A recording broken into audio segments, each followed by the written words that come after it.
आज हमारे लिए बड़ा गौरवान्वित करने वाला विषय है कि नवलगढ़ के मुरारका कॉलेज में नेशनल स्तर की कॉन्फ्रेंस का आयोजन है वो किया गया है। कई राज्यों से विषय व्याख्याता यहाँ पधारे हुए हैं। एक कॉन्फ्रेंस 2 दिवसीय कॉन्फ्रेंस है नवलगढ़ के मुरारका महाविद्यालय में चल रही है। आज शुभारंभ हुआ है। कार्यक्रम की क्या रूपरेखा है जानने की कोशिश हम सर से करते हैं। सर, पहले तो आपका स्वागत है हमारे चैनल पे। बहुत-बहुत धन्यवाद। सर, क्या कार्यक्रम है? एक नेशनल स्तर का कार्यक्रम यहाँ मुरारका महाविद्यालय में आयोजित किया गया है।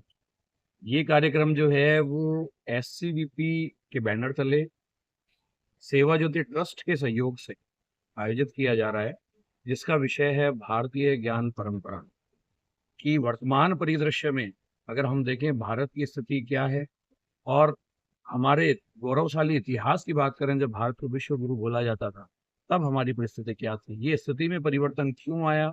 इनके क्या कारण रहे? इनको जानने के लिए, समझने के लिए, जनमानस तक पहुंचाने के लिए हमने इस कॉन्फ्रेंस का, इस सेमिनार का हमने आयोजन किया है। सर, कई कई राज्यों से विषय व्याख्याता यहाँ पहुंचे हैं आज। जी, इसमें कॉन्फ्रेंस में पंजाब, हरियाणा, मध्य प्रदेश, यूपी, उत्तर प्रदेश, दिल्ली से लोग यहाँ पहुंचे हैं, रिसर्चर्स पहुंचे हैं और ऐसे लोग भी पहुंचे हैं जिनका नाम शोध के क्षेत्र में बहुत ही आगे है। तो ये हमारे लिए भी बहुत गौरवान्वित करने वाला विषय है। हमारे विद्यार्थियों के लिए भी बहुत ही एक सुअवसर है कि वो हमारी ज्ञान परंपरा से संबंधित तथ्यों के बारे में जानें, उसको समझें, तो जनमानस तक पहुंचाएं और इस कॉन्फ्रेंस का अधिकाधिक लाभ उठाएं। सर, नेशनल कॉन्फ्रेंस को आयोजित एक ब्लॉक स्तर पर करने के लिए कड़ी मेहनत करनी पड़ती है। जी, जी।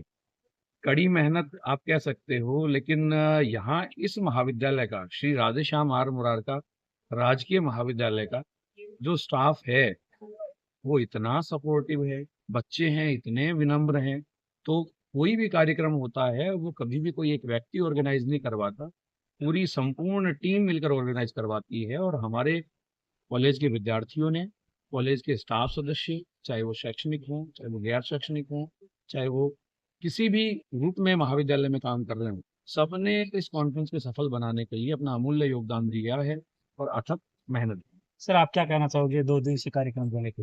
देखिए, देश और प्रदेश से हमारे यहाँ 250 के लगभग जो पेपर आए हैं, शोध पत्र प्राप्त हुए हैं, जो लगभग 10 सत्र कुल होंगे। इसमें 6 तकनीकी सत्र होंगे, 2 सिम्पोजियम होंगे और उद्घाटन और समापन सत्र में सारे तथ्य पढ़े जाएँगे। इसके सेमिनार के बाद जो एक पुस्तक भी प्रकाशित होगी, जिसमें सभी शोध जो पत्र में प्राप्त हुए हैं, वो पब्लिश होंगे और जो आज सारे जो शिक्षकगण उपस्थित हुए हैं, भारतीय ज्ञान परंपरा पर मंथन होगा, जिसे हम भूल चुके हैं।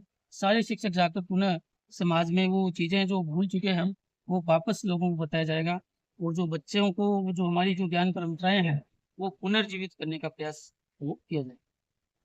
नींव जब प्रारंभ हुई थी, उस नींव में पहला पत्थर रखने वाले आदरणीय विशा मनोज जी कुल्हार साहब और महाविद्यालय से प्रशासनिक दक्षता किसको कहते हैं,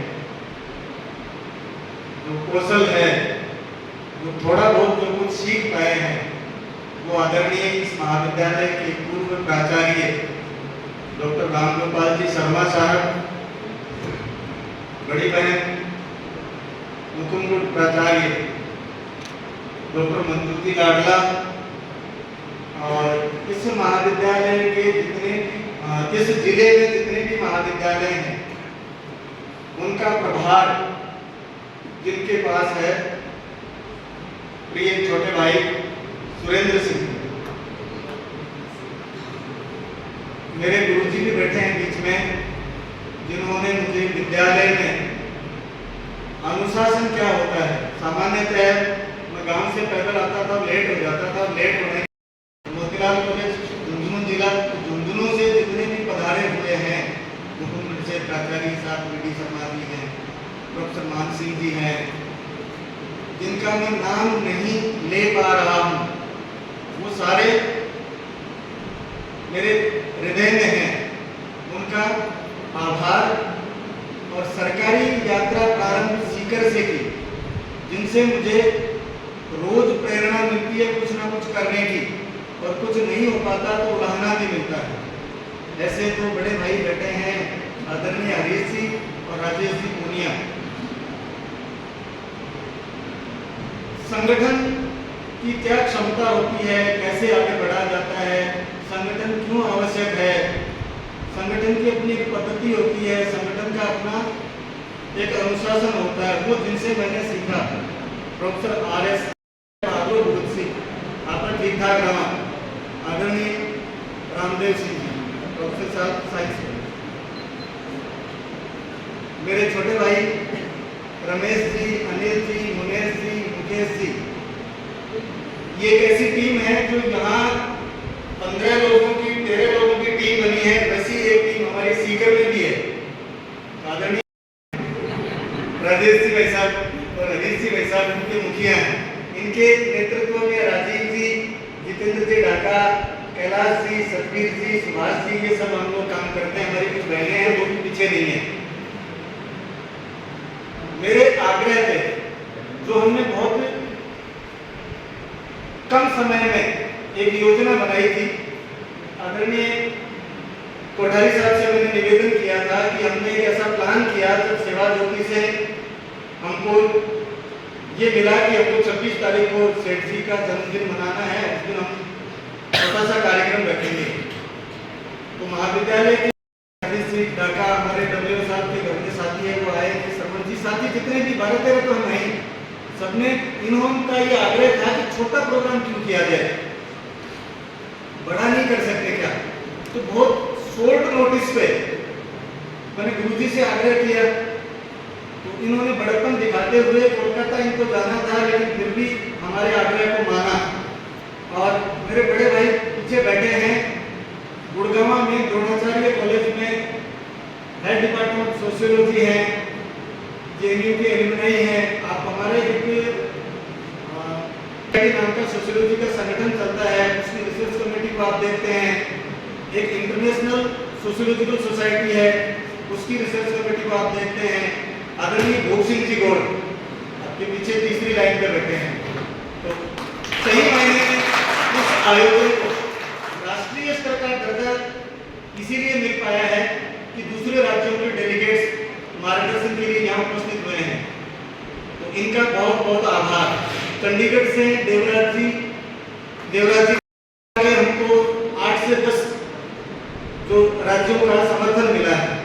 मोदी यूनिवर्सिटी से बहन आई है सुनिधि जी फैकल्टी हैं, और अयोध्या जी इनका जन्म स्थान है, तो हमारे लिए वैसे ही आदरणीय है। मेरे महाविद्यालय के जो साथी हैं, टीचिंग, नॉन टीचिंग, विद्या संबल,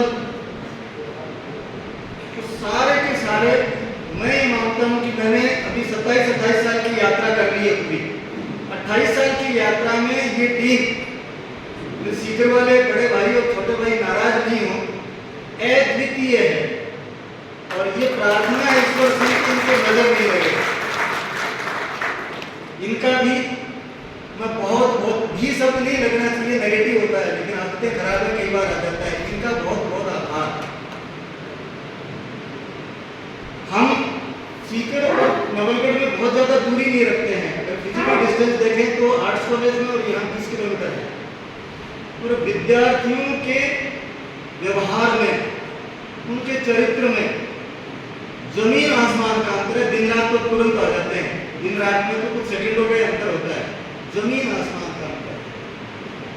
जो जिस विद्यार्थी को कह दिया वो उसने कर, यहाँ का जीवन है वो सारा श्रेय ढाका जी को और मधुबा जी को जाता है। इन्होंने अच्छी परंपरा विकसित की। ये विद्यार्थियों का हमने यहाँ पे सीमित एक्सेस रखा था, जिनको बुलाया जाए केवल वही आएंगे, बाकी नहीं है। इस आंकड़े को भी उन्होंने, इनका बहुत बहुत आभार। पत्रकार बंधु, स्टूडियो वाले मनोज जी अध्यक्ष महोदय रहे हुए हैं, और रामगोपाल जी भी भैया कॉलेज में रह रहे हैं। मुझे लगता है भैया कॉलेज यहाँ साकार हो गया क्या सामने राजेश जी के माध्यम से, और शांतनु और इधर अनिल जी और अब्दासा वगैरह यहाँ तक जाते हुए मुझे लगता है कि अपने साथियों के बीच में ही बैठा हूँ। मुझे कोई भ्रम नहीं है कि मैं कोई विशेष बोल पाऊंगा, इतना विश्वास है। पहाड़े 30 तक अपन बोलते थे, बहुत अच्छी तरह याद होते थे, पर भूल नहीं जाए इसलिए क्या करते थे, अपने टीचर दोहराते थे, तो उनमें जो वरिष्ठ होता उसको अगुवाई सौंप देते। तो मेरे सफेद बाल है, उनका दायित्व बनता है आगे बढ़ के मैं पकड़ा बोल देता हूँ, आप दोहरा लेना। इतना सा मेरा दायित्व है, मैं ये भी नहीं समझता कि नॉट स्पीकर का क्या दायित्व है या और आगे क्या दायित्व है। मेरे लिए तो दायित्व इतना ही था कि अरविंद जी ने मुझे आदेश दिया, राजेश जी ने उस आदेश को रिकन्फर्म किया, मुझे उसकी पालना करनी थी, उस नाते आपके बीच आया। आप लोगों के दर्शन हुए, बहुत अच्छा लगा। जब मैंने प्रवेश किया तो 13 लोगों की एक जैसा परिधान, एक जैसी वेशभूषा, शुभ्र वेश, बहुत अच्छा लगा। मैंने सोचा मैं कहीं और फिगर तो नहीं हूँ, मुझे पहले कह देते हैं तो मैं भी एक चौथा बाजा और पहन के आता, तो फिर और जब साथी आए तो मेरा विश्वास जमा के ठीक है कोई बात नहीं। फिर ऊपर अल्पाहार के बाद में मैंने देखा कचरा पात्र कितना होता है, प्लास्टिक पर्यावरण सुरक्षा पे कॉन्फ्रेंस होती है और सबसे ज्यादा पर्यावरण को खतरा कॉन्फ्रेंस ही कर जाती है। यहाँ गिलास भी कांच के आपने रखे, प्लेट भी डिस्पोजेबल नहीं की। एक सोच चलता है भारतीय जो ज्ञान परंपरा है, जब उस पर हम चर्चा करते हैं, एक नैरेटिव तो धारणा ही तो सेट कर रहे होता है। मैं अलग तरह से एक धारणा सेट करता हूँ। हम धारणा जो सेट की थी वो क्या है, जैसे साइंस कोई 16वीं 17वीं शताब्दी की पश्चिम की खोज है और हम उसके पैरेलल खड़े होते हैं, साइंस को ही गालियां देने लग जाते हैं। मैं इसके पक्ष में नहीं। साइंस कोई विज्ञान कोई अचानक खोजा हुआ कोई प्रत्यय नहीं है, अचानक खोजा हुआ कोई ज्ञान का कोई ऐसा वर्गीकरण नहीं है। आज यदि न्यूटन ने, आर्किमिडीज ने कोई सिद्धांत खोजा तो अपराध कर दिया क्या? नहीं, अपराध हमने किया। हमने अपने आर्यभट्ट को, ब्राह्मणी को, ब्रह्मगुप्त को, हमने अपने चरक को, सुश्रुत को, भागवत को, हमने अपने च्यवन को, उनको, उनके पुत्रों को, उनके कार्यों को भुला दिया। अपराध हमने किया, उन्होंने नहीं किया। उनके योगदान को भी स्वीकार करते हुए चलो, भारतीय ज्ञान परंपरा को आघात थोड़ी लगेगा उससे। मैं नैरेटिव ये सेट करता हूं कि आप पर आरोपित कर दिया उन लोगों ने कि विज्ञान तो ये है और आप लोग इधर हो। दरअसल और विज्ञान को एक में करना है, कभी आपकी सभ्यता होगी, दोनों एक में हो जाए। मैं ये मानता हूं विज्ञान भी ज्ञान का ही अंग है और जो बेसिक चीज है अंक और अक्षर, और भारत के हमारे ज्ञान परंपरा के प्रोधा ये दोनों चीजें नहीं देते तो आज हम कहां खड़े होते। अक्षर विज्ञान पे चर्चा करता हूं, थिसारस पे, पॉलिटिक्स के विज्ञान समानांतर कोर्स के माध्यम से आप चर्चा चलती है। आप सोचिए एक वोकल कोड यहां से चलता है, लिपि का आप लीजिए, अक्षर का आप लीजिए, ये कै वर्ग यहाँ से बोलेगा, यहाँ से बोलते हुए ये तालु का स्पर्श करेगा, ये मुर्दा का स्पर्श करेगा, ये ओष्ठ का स्पर्श करेगा। कितना साइंटिफिक।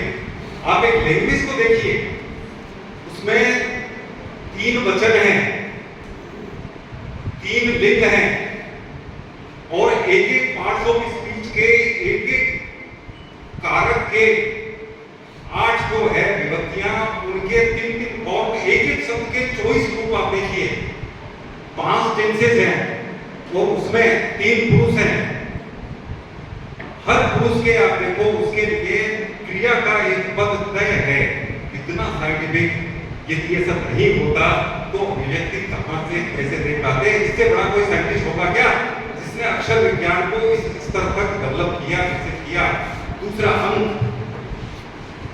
आपसे दशमलव ले लिया जाए, शून्य ले लिया जाए, क्या होगा? यदि जनसंख्या को भी लिखना होगा तो कई महीनों तक यूं यहाँ पाई लगा के 4 लगा के आड़ी लिखकर रेखा खींचते हैं ना, 5 फिर 5 फिर 5। निरक्षर आदमी जैसे गिनता है उस तरह से गिनना पड़ता। जनसंख्या, विश्व की जनसंख्या नहीं गिन पाते आप। और एक शून्य का आविष्कार भारत के गणतज्ञों ने किया तो आप कितनी भी अनंत संख्याओं की ओर बढ़ते चलिए। कितना बड़ा तो अंक और अक्षर साइंस का बेस है या आधार है। इसलिए मैं कहता हूं ये बात, साइंस के विरोधी के रूप में अपने आप को मत खड़ा कीजिए। साइंस हमारे ज्ञान का एक विशेष प्रकार का उपलब्धि का स्रोत है, उपलब्धि का माध्यम है। ये क्या है? ये जो इतनी महान उपलब्धियां हैं, उन उपलब्धियों को हम लोग उस पर एक आवरण सा किसी कारण से चल गया, उसको नहीं निकाला। पश्चिम के जो लोग हैं, एक कथा मुझे याद आती है। एक बुढ़िया थी, उसके पास एक मुर्गा था। उसको वहम हुआ कि मुर्गा बांध देता है तभी सूरज उगता है। गांव वालों से कोई बोलचाल हो गई तो उसने कहा कि मैं भी चलती हूँ, मेरा मुर्गा भी मेरे साथ चलता है, आप जानो सूरज उगे न उगे, आप जानो।